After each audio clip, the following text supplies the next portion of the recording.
Hi all, welcome back to my channel. നമ്മളിപ്പോൾ ഇന്ന് fabric painting ചെയ്യാനായിട്ട് എന്തൊക്കെ സാധനങ്ങൾ ആവശ്യമാണ് എന്നുള്ളതാണ് നമ്മൾ നോക്കുന്നത്. അപ്പോൾ ഫാബ്രിക് പെയിൻറ്റിങ് ചെയ്യാനായിട്ട് നമുക്ക് ഫാബ്രിക് കളേഴ്സ് ആവശ്യമാണ്. അതല്ലാന്നാണെങ്കിൽ അക്രലിക് കളേഴ്സും യൂസ് ചെയ്യാം. ഐദർ ഫാബ്രിക് കളേഴ്സ് അല്ലെങ്കിൽ അക്രലിക് കളേഴ്സ്. ഇതിപ്പോൾ ഫാബ്രിക് കളേഴ്സിൻ്റെ ഒരു 10 ബോട്ടിൽസ് ഉള്ള ഒരു പാക്കാണ്. നമുക്ക് ഇങ്ങനെ അവൈലബിൾ ആണ്, ഇൻഡിവിജ്വലായിട്ട് ഓരോ ബോട്ടിലായിട്ടും അവൈലബിൾ ആണ്.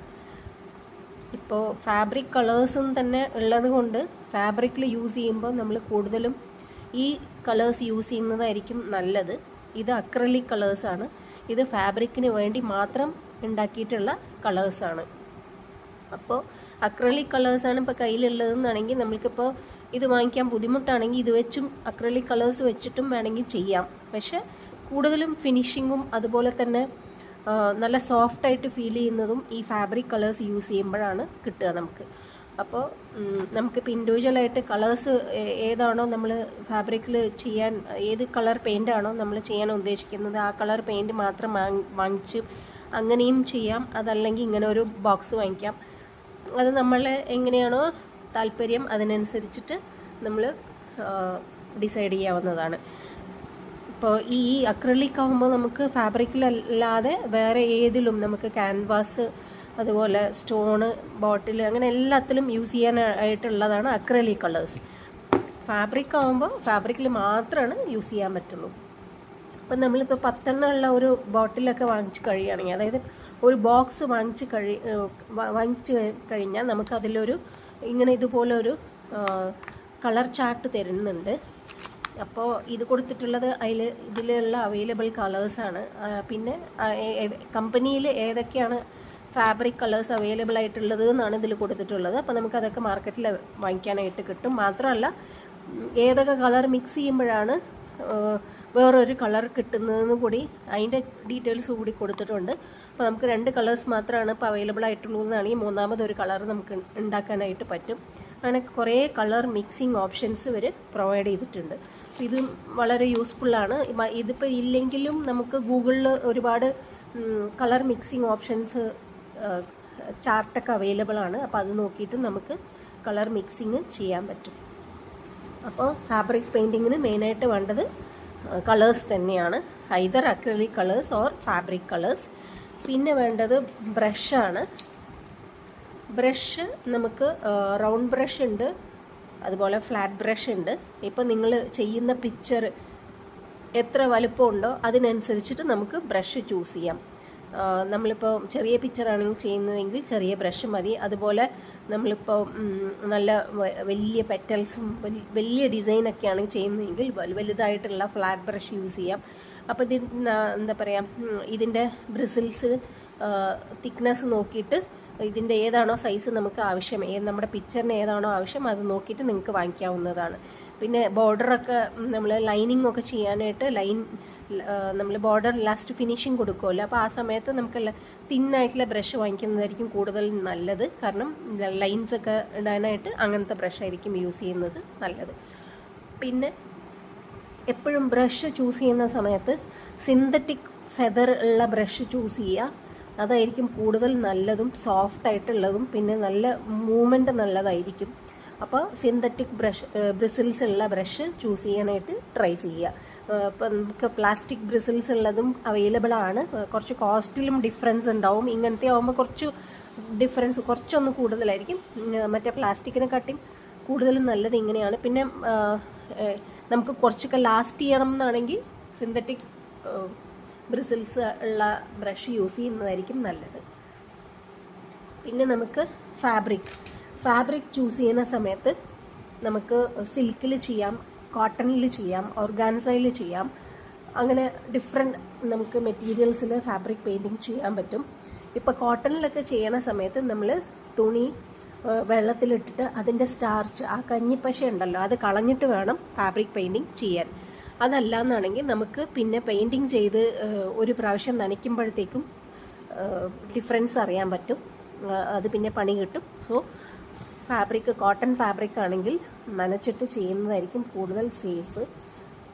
പിന്നെ ഇപ്പം നല്ല നമ്മുടെ കേരള മെറ്റീരിയൽസ് ഒക്കെ ഉണ്ടല്ലോ, കേരള സാരീസും അതുപോലെ മുണ്ടും ഒക്കെ, അതൊക്കെ നല്ല മെറ്റീരിയലാണ്, നല്ല ക്വാളിറ്റിയുള്ള മെറ്റീരിയലാണെങ്കിൽ നമുക്കിപ്പം കസ്റ്റമേഴ്സിനൊക്കെ ചെയ്ത് കൊടുക്കുന്ന സമയത്ത് നമുക്കത് വാഷ് ചെയ്ത് ചെയ്യാനായിട്ട് ബുദ്ധിമുട്ടാണ്. അപ്പോൾ അങ്ങനെയുള്ള സമയങ്ങളിൽ നമുക്ക് നല്ല മെറ്റീരിയലാണോ എന്ന് നോക്കിയിട്ട് അതിനനുസരിച്ച് നമുക്ക് ചൂസ് ചെയ്യാവുന്നതാണ്. അതുകൊണ്ടാണ് എപ്പോഴും ഈ ഹാൻഡ് പെയിൻറ്റഡ് ചെയ്ത മെറ്റീരിയൽസിനും അതുപോലെ തന്നെ സാരിക്കൊക്കെ ഭയങ്കര കോസ്റ്റാണ്. കാരണം നമ്മളെപ്പോഴും മെറ്റീരിയൽ ചൂസ് ചെയ്യുമ്പോൾ നല്ല മെറ്റീരിയലായിരിക്കും ചൂസ് ചെയ്യുക, പിന്നെ നമ്മുടെ വർക്കിനനുസരിച്ചിട്ടുള്ള ചാർജും ആയിരിക്കും വരുന്നത്. അപ്പം നല്ല മെറ്റീരിയൽ ചൂസ് ചെയ്താൽ മാത്രമേ നമുക്ക് നന്നായിട്ട് പെയിൻറ്റിങ് ചെയ്തത് അതിൽ നമുക്ക് അറിയാൻ പറ്റുള്ളൂ. അതല്ലാന്നാണെങ്കിൽ ഒരു വാഷ് കഴിയുമ്പോഴത്തേക്കും നമുക്ക് ആ ഡിഫറൻസ് മനസ്സിലാക്കാനായിട്ട് പറ്റും. സോ അപ്പോൾ മെറ്റീരിയൽ ചൂസ് ചെയ്യുമ്പോൾ നല്ല മെറ്റീരിയൽ തന്നെ ചൂസ് ചെയ്യണം. പിന്നെ നമുക്ക് വേണ്ടത് ഫ്രെയിമാണ്. ഫ്രെയിം ഇങ്ങനത്തെ വുഡൻ ഫ്രെയിംസും അവൈലബിൾ ആണ്, ഇങ്ങനെ ഇതുപോലത്തെ പ്ലാസ്റ്റിക്കിൻ്റെയും അവൈലബിൾ ആണ്. അപ്പോൾ ഡിസൈനിൻ്റെ വലിപ്പം അനുസരിച്ചിട്ട് നമ്മൾ അതുപോലെ ബോർഡറിലുള്ള വെക്കുന്നതാണെങ്കിൽ എങ്ങനെയാണോ അത് താല്പര്യം അത് നമുക്ക് നോക്കിയിട്ട് ആ സ്പേസ് നോക്കിയിട്ട് നമുക്ക് ഫ്രെയിം ഫിറ്റ് ചെയ്യാവുന്നതാണ്. കാരണം വലിയ ഫ്രെയിം ആകുമ്പോൾ നല്ല വലിയ പിക്ചറൊക്കെ ആണെങ്കിൽ നല്ല വലിയ ഫ്രെയിംസൊക്കെ അവൈലബിൾ ആണ് കടയിൽ, അത് വാങ്ങിക്കാം. ഇതുപോലത്തെ ഫ്രെയിമാണ് കൂടുതലും നല്ലത്, അതായത് ഈ മരത്തിൻ്റെ ഫ്രെയിമാണ് കൂടുതലും നല്ലത്. ഇതാകുമ്പോൾ കുറച്ച് ചെറുതായിട്ട് ഇടയ്ക്കൊന്ന് ലൂസായി പോകുന്നതായിട്ട് തോന്നുന്നുണ്ട്. ഇപ്പോൾ ഇങ്ങനത്തെ ഫ്രെയിംസൊക്കെ വളരെ നല്ലതാണ് നമുക്ക്, ഈ വുഡൻ ഫ്രെയിംസ്. ഇനി നമുക്ക് എങ്ങനെയാണ് തുണിയിൽ ഇത് അറ്റാച്ച് ചെയ്യുന്നതെന്ന് നോക്കാം. ഇപ്പോൾ ഫാബ്രിക്കിൽ നമ്മൾ പെയിൻറ്റ് ചെയ്യുമ്പോൾ ഫാബ്രിക്കിലിപ്പോൾ നമ്മൾ ഡിസൈൻ വരയ്ക്കാൻ അറിയാത്തവരാണെങ്കിൽ ഫ്രീ ഹാൻഡിൽ ഡിസൈൻ വരയ്ക്കാവുന്നതാണെങ്കിൽ നമുക്ക് അങ്ങനെ തന്നെ വരച്ചിട്ട് പെയിൻറ്റിങ് ചെയ്യാവുന്നതാണ്. പക്ഷേ ഇൻ കേസ് ഇപ്പോൾ ഫാബ്രിക്കിൽ ഡയറക്റ്റായിട്ട് വരയ്ക്കാൻ പേടിയാണ്, അതല്ല ഇപ്പോൾ തെറ്റും എന്നൊക്കെ മിസ്റ്റേക്ക് വരുന്നുള്ള ഒരു പേടിയൊക്കെ ഉണ്ടെങ്കിൽ ആദ്യം നമുക്ക് ഫാബ്രിക്കിൽ, ഇതിപ്പോൾ ഒരു കോട്ടൺ മെറ്റീരിയലാണ്, ഫാബ്രിക്കിൽ ഡിസൈൻ വരയ്ക്കാം. അപ്പോൾ എങ്ങനെയാണ് വരയ്ക്കുക എന്ന് വെച്ച് കഴിഞ്ഞാൽ നമ്മൾ ആദ്യം ഫാബ്രിക് ഇങ്ങനെ വെച്ചതിന് ശേഷം ഇപ്പോൾ നമ്മളിപ്പോൾ ഡിസൈൻ പ്രിൻ്റ് ഔട്ടൊക്കെ എടുത്ത് വെച്ചിട്ടുണ്ടെങ്കിൽ ഫാബ്രിക് ആദ്യം ഇങ്ങനെ വെക്കുക. ഇതിപ്പോൾ നല്ല സ്റ്റാർച്ചൊക്കെ റിമൂവ് ചെയ്തിട്ടുള്ള ഒരു കോട്ടൺ മെറ്റീരിയലാണിത്. എന്നിട്ട് നമ്മൾ ഡിസൈൻ വരയ്ക്കുന്നതിന് മുമ്പ് നമുക്ക് മെയിനായിട്ട് ഒരു ആവശ്യം ഉള്ള ഐറ്റമാണ് ഈ യെല്ലോ കാർബൺ. ഇപ്പോൾ white colour, off white colour മെറ്റീരിയലിലൊക്കെ ആണെങ്കിൽ നമുക്ക് യെല്ലോ കളർ കാർബൺ യൂസ് ചെയ്യുന്നതായിരിക്കും നല്ലത്. ഇപ്പോൾ ബ്ലാക്കും അതുപോലെ dark colours, bottle green, black, maroon, dark coffee brown colour material ഫാബ്രിക്കൊക്കെ ആണെങ്കിൽ നിങ്ങൾക്ക് വൈറ്റ് കാർബൺ യൂസ് ചെയ്യാം. അപ്പോൾ ഇത് യെല്ലോ കാർബൺ, വൈറ്റ് കാർബണും മാർക്കറ്റിൽ അവൈലബിൾ ആണ്. അപ്പോൾ അത് വൈറ്റ് കളറിലായിരിക്കും, ലൈറ്റായിട്ട് ഒരു വൈറ്റ് ഷെയ്ഡിലാണ് ഉണ്ടാവുക. അപ്പോൾ അങ്ങനെ ഡാർക്ക് കളേഴ്സിൽ വൈറ്റ് കാർബൺ യൂസ് ചെയ്യുന്നതായിരിക്കും നല്ലത്. ഇങ്ങനത്തെ ഓഫ് വൈറ്റ് കളറിലും ഒക്കെ നമുക്ക് യെല്ലോ കാർബൺ യൂസ് ചെയ്യുന്നതായിരിക്കും നല്ലത്. ഫാബ്രിക് ഇങ്ങനെ വെച്ച് കൊടുത്തതിന് ശേഷം യെല്ലോ കാർബൺ വയ്ക്കുക. യെല്ലോ കാർബൺ വെച്ചതിന് ശേഷം ഇപ്പോൾ ഇത് ഓഫ് വൈറ്റ് കളർ ക്ലോത്ത് ആയതുകൊണ്ടാണ് യെല്ലോ കാർബൺ വയ്ക്കാനായിട്ട് പറയുന്നത്. എന്നിട്ട് യെല്ലോ കാർബൺ ഇങ്ങനെ വെച്ചതിന് ശേഷം നമ്മൾ ഡിസൈൻ എവിടെയാണോ വരയ്ക്കാൻ ഉദ്ദേശിക്കുന്നത് കറക്റ്റായിട്ട് അവിടെ തന്നെ ഡിസൈൻ വയ്ക്കുക. എന്നിട്ട് ഈ ഡിസൈൻ ഇളകി പോവാതിരിക്കാനായിട്ട് ഇവിടെ നമുക്ക് ആ ട്രാൻസ്പെറൻറ്റ് ടേപ്പ് ഉണ്ടല്ലോ, അത് വേണമെങ്കിൽ ഇവിടെ ഒട്ടിച്ചു കൊടുക്കാം. ഇപ്പോൾ പിൻ ചെയ്ത് കൊടുക്കുകയാണെങ്കിൽ ആ പിന്നിൻ്റെ ആ ഒരു ലൈൻ പോലും ഇവിടെ അടിയിൽ തുണിയിൽ വരാനുള്ള ചാൻസ് ഉണ്ട്. അപ്പോൾ അതുകൊണ്ട് പിന്നെ അവോയ്ഡ് ചെയ്യുന്നതായിരിക്കും കൂടുതലും നല്ലത്. അല്ലെങ്കിൽ ഒരു ടേപ്പ് ഒട്ടിച്ചു കൊടുത്താലും മതി. എന്നിട്ട് നന്നായിട്ട് ഈ ഡിസൈൻ കറക്റ്റ് പൊസിഷനിലും അതുപോലെ കറക്റ്റ് ഷേപ്പൊക്കെ നോക്കിയിട്ട് ഡിസൈൻ ഇങ്ങനെ വെച്ചതിന് ശേഷം നമ്മൾക്ക് ഡിസൈനിനെ ഒരു പെൻസിൽ യൂസ് ചെയ്തിട്ട് നന്നായിട്ട് നല്ല പോലെ പ്രസ് ചെയ്ത് വരച്ചു കൊടുക്കാവുന്നതാണ്. ഇപ്പം നന്നായിട്ട് പ്രസ് ചെയ്യാതെ ആണ് വരയ്ക്കുന്നതെങ്കിൽ നമ്മുടെ ഡിസൈന് ക്ലോത്തിൽ പതിഞ്ഞു വരില്ല. അപ്പോൾ നമ്മൾ നല്ല പോലെ പ്രസ് ചെയ്തിട്ട് വേണം വരയ്ക്കാൻ. ഇപ്പോൾ പെൻസിൽ യൂസ് ചെയ്യുന്ന സമയത്ത് അതിൻ്റെ ഇത് നന്നായിട്ട് ഷാർപ്പൻ ചെയ്ത് പെൻസിലായിരിക്കണം. എന്നിട്ട് വേണം നമ്മൾ ഇത് ഡിസൈൻ ചെയ്യാനായിട്ട്. ഇപ്പം ഞാനിപ്പോൾ ജസ്റ്റ് ഒന്ന് വരച്ച് കാണിച്ചു തരാം. നല്ല പോലെ പ്രസ് ചെയ്താൽ മാത്രമാണ് നമുക്ക് ഡിസൈൻ ഇവിടെ വരുള്ളൂ. ഓക്കെ, അതല്ലാന്നാണെങ്കിൽ ഡിസൈൻ ഇപ്പോൾ ജസ്റ്റ് ഇങ്ങനെ വരയ്ക്കുകയാണെങ്കിൽ ഡിസൈൻ വരില്ല. ഓക്കെ, അതുകൊണ്ട് നല്ല പോലെ ഇതിൻ്റെ മുകളിൽ വെച്ച് നന്നായിട്ട് പ്രസ് ചെയ്താൽ മാത്രമാണ് ഈ ഡിസൈൻ ഇവിടെ, അതായത് ക്ലോത്തിൽ പതിഞ്ഞു വരുള്ളൂ. അപ്പോൾ അതൊന്ന് നന്നായിട്ട് ശ്രദ്ധിക്കണം. കാരണം നമ്മളെല്ലാം വരച്ച് കഴിഞ്ഞിട്ട് ഇമ്മീഡിയറ്റ് ആയിട്ട് ഡിസൈൻ എടുത്ത് മാറ്റി കഴിഞ്ഞതിന് ശേഷമായിരിക്കും നമ്മൾക്ക് ക്ലോത്ത് നോക്കണ സമയത്ത് ഡിസൈൻ ഇതിൽ പതിഞ്ഞ് വന്നിട്ടുണ്ടാവില്ല. അപ്പോൾ ഇങ്ങനെ വരച്ച് കഴിയണ, അതായത് ഇത് ഡിസൈനൊക്കെ എടുത്ത് മാറ്റണതിന് മുന്നേ, യെല്ലോ കാർബണൊക്കെ എടുത്ത് മാറ്റണതിന് മുന്നേ തന്നെ വരച്ച ഡിസൈൻ കംപ്ലീറ്റ് ആയിട്ട് ഇത് പതിഞ്ഞിട്ടുണ്ടോ എന്ന് അറിയാനായിട്ട് ജസ്റ്റ് ഇങ്ങനെ ഒന്ന് മറിച്ച് നോക്കുക.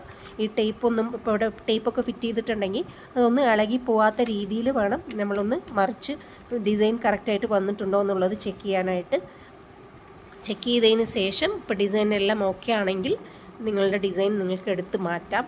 എന്നിട്ട് നമുക്ക് പെയിൻറ്റിങ് സ്റ്റാർട്ട് ചെയ്യാം. ഓക്കെ, അപ്പോൾ ഇങ്ങനെയാണ് ഡിസൈൻ നമ്മൾ ക്ലോത്തിൽ വരയ്ക്കുന്നത്. ഇപ്പം യെല്ലോ കാർബണൊക്കെ യൂസ് ചെയ്യുന്ന സമയത്ത് നമ്മൾക്ക് ഇപ്പോൾ ഒരു കാർബൺ പേപ്പർ ഒരു 3-4 തവണയൊക്കെയാണ് യൂസ് ചെയ്യാനായിട്ട് പറ്റുള്ളൂ. മാക്സിമം ഒരു 3 ടൈംസ്, അതിൽ കൂടുതൽ നമുക്ക് യൂസ് ചെയ്യാനായിട്ട് പറ്റില്ല. ഇപ്പം നിങ്ങളിപ്പോൾ വരച്ചതിൻ്റെ, ഇപ്പം ഞാനിപ്പം പ്രീവിയസ് യൂസ് ചെയ്തതിൻ്റെ ഡിസൈൻസൊക്കെയാണ് ഇവിടെ കാണുന്നത്. ആ വരകളൊക്കെയാണ് കാണുന്നത്. അപ്പോൾ ഇങ്ങനെ ഒരുപാട് വരകൾ വന്നു കഴിഞ്ഞാൽ നമുക്ക് പിന്നെ ആ പേപ്പർ യൂസ് ചെയ്യാനായിട്ട് പറ്റില്ല. കാരണം പിന്നെ നമ്മൾ എത്ര വരച്ചാലും, എത്ര അമർത്തി വരച്ചാലും നമ്മുടെ ഡിസൈൻ ക്ലോത്തിൽ പതിഞ്ഞ് കിട്ടില്ല. അപ്പോൾ അങ്ങനെ ഒരു പ്രോബ്ലം ഉണ്ട്. സോ ഒരു ഷീറ്റ് മാക്സിമം ഒരു 2-3 തവണ, അതിൽ കൂടുതൽ യൂസ് ചെയ്യാതിരിക്കുക. അപ്പോൾ യെല്ലോ കാർബൺ യൂസ് ചെയ്യുമ്പോൾ അങ്ങനത്തെ ഒരു കാര്യം നമ്മൾ ശ്രദ്ധിക്കേണ്ടതാണ്. അപ്പോൾ ഈ വീഡിയോ എല്ലാവർക്കും ഇഷ്ടപ്പെട്ടു എന്ന് വിചാരിക്കുന്നു. അപ്പോൾ ഫാബ്രിക് പെയിൻറ്റിങ്ങിന് ഇൻട്രസ്റ്റ് ഉള്ളവർ എൻ്റെ ചാനലൊന്ന് സബ്സ്ക്രൈബ് ചെയ്യണം. നമ്മൾക്ക് സ്റ്റെപ്പ് ബൈ സ്റ്റെപ്പ് പ്രൊസീജിയറായിട്ട് ഈ ഫാബ്രിക് പെയിൻറ്റിങ് പഠിക്കാം. അപ്പോൾ ഓരോ വീഡിയോയിലും ഇങ്ങനെ എന്തൊക്കെയാണ് എന്നുള്ളത് ഞാൻ ഓരോരോ വീഡിയോ ആയിട്ട് ഇടുന്നതായിരിക്കും. എന്തെങ്കിലും ഡൗട്ട്സ് ഉണ്ടെങ്കിൽ കമൻസിൽ ചോദിക്കാവുന്നതാണ്. ഇപ്പോൾ എങ്ങനെയാണ് ഫ്രെയിം നമുക്ക് ക്ലോത്തിൽ ഫിറ്റ് ചെയ്യുന്നതെന്ന് നോക്കാം. ഇപ്പോൾ ഫ്രെയിം ഇങ്ങനെയാണ് ഉണ്ടാവുക. എങ്ങനെയാണ് ഈ ഫ്രെയിം നമുക്ക് ക്ലോത്തിൽ ഫിറ്റ് ചെയ്യുന്നതെന്ന് നോക്കാം. ഇപ്പോൾ നമ്മൾ നനച്ച ക്ലോത്തൊക്കെയാണ്, നല്ല വാഷ് ചെയ്ത ക്ലോത്താണ്, കോട്ടൺ ഫാബ്രിക് നന്നായിട്ട് വാഷ് ചെയ്ത് അയൺ ചെയ്തെടുക്കണം. എന്നാൽ മാത്രമേ നമുക്ക് അതിൻ്റെ ചുളിവുകളൊക്കെ ഇല്ലാതാവുള്ളൂ. അപ്പോൾ ആ ചുളിവുകൾ ഉണ്ടെങ്കിൽ നമ്മൾ പെയിൻറ്റ് ചെയ്യുന്ന സമയത്ത് കറക്റ്റായിട്ട് നല്ല ഫ്ലോ കിട്ടില്ല. അപ്പോൾ അത് നന്നായി അയൺ ചെയ്തിട്ട് വേണം നമ്മൾ പെയിൻറ്റിങ്ങിന് എടുക്കാനായിട്ട്. അപ്പോൾ ഫ്രെയിം ഇങ്ങനെയാണ് ഉണ്ടാവുക. 2 പാർട്ടാണ്. ഇങ്ങനത്തെ ഒരു ഫുൾ റൗണ്ടും അതുപോലെ ഇങ്ങനെ സ്ക്രൂ ഉള്ളൊരു പോർഷനും. അപ്പോൾ ഇതെടുത്തിട്ട്, ഇപ്പോൾ ഇവിടെയാണ് ഡിസൈൻ എന്നാണെങ്കിൽ കറക്റ്റായിട്ട് ഈ റൗണ്ട് അടിയിൽ വെച്ച് കൊടുക്കുക. ക്ലോത്തിൻ്റെ അടിയിൽ വെച്ചതിന് ശേഷം ഈ ഫ്രെയിം ഒന്ന് ലൂസ് ആക്കിയതിന് ശേഷം, ഇപ്പോൾ ഇതിപ്പോൾ ലൂസ് ആക്കിയതിന് ശേഷം നന്നായിട്ട് ഇങ്ങനെ ഫിറ്റ് ചെയ്ത് കൊടുക്കുക. എന്നിട്ട് ഈ സ്ക്രൂവിനെ നന്നായിട്ട് ടൈറ്റ് ചെയ്ത് കൊടുക്കുക. അപ്പോൾ നന്നായി ടൈറ്റ് ചെയ്യുന്ന സമയത്ത് നമുക്കിവിടെ നല്ല രീതിയിൽ ആ ഒരു ഫ്രെയിം സെറ്റായിട്ടുണ്ടാവും. ഇപ്പോൾ ഡിസൈൻ ഇവിടെയാണ് ഉള്ളതെന്നാണെങ്കിൽ ഈ രീതിയിൽ തന്നെ നല്ല ടൈറ്റ് വരുന്ന രീതിയിൽ ഇങ്ങനെ ഫിറ്റ് ചെയ്ത് കൊടുക്കുക. സ്ക്രൂ ലൂസാക്കണമെങ്കിൽ ലൂസാക്കാം, ടൈറ്റ് ആക്കണമെങ്കിൽ ടൈറ്റ് ആക്കാം. എന്താ വെച്ചാൽ നമ്മൾ ചെയ്തതിന് ശേഷം ഇതിൻ്റെ മുകളിൽ വെച്ചിട്ട് നമുക്ക് പെയിൻറ്റിങ് ചെയ്യാവുന്നതാണ്. അപ്പോൾ എങ്ങനെയാണ് ഫ്രെയിം ഫിറ്റ് ചെയ്യണമെന്ന് എല്ലാവർക്കും മനസ്സിലായിട്ടുണ്ടാവും എന്ന് വിചാരിക്കുന്നു. അപ്പോൾ അടുത്ത വീഡിയോയിൽ കാണാം. Thank you.